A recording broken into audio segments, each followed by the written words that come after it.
The Centre for COVID reported 10 new cases in state quarantine yesterday, 2 from Kuwait, 3 from Hong Kong, 2 from Russia and 3 from the USA.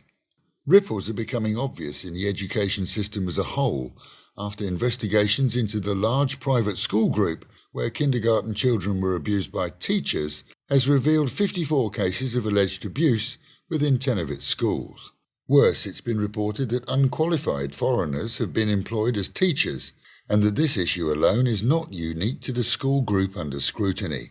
A desire to have English taught by British, American and Australians so that children don't inherit the mistakes passed down for decades by Thai teachers to their pupils, such as Sakun for school, Satat for start, is said to have seen many educational establishments hiring and paying random foreigners without qualification and, in many cases, failing to run checks, apply for correct visas or registration.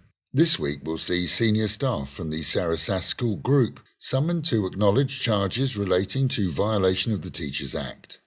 Private schools are of course primarily businesses, but as in all types of business, they too have to comply with the laws in effect.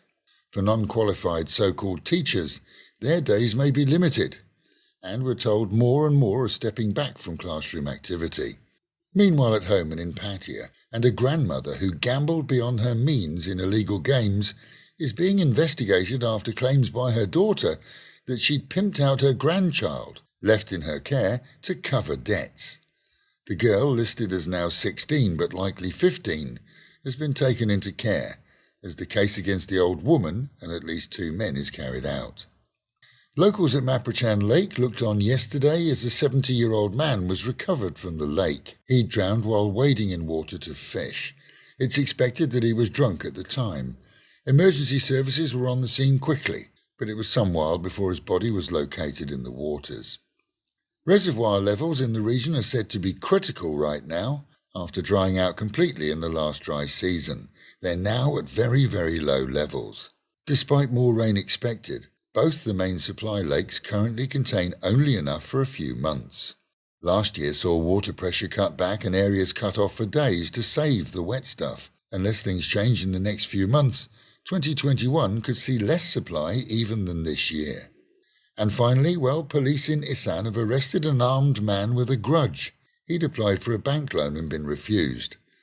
Going home and dosing up on methamphetamine, he decided to extract his revenge, in an odd way, as he took a gun and shot out an ATM machine at the bank.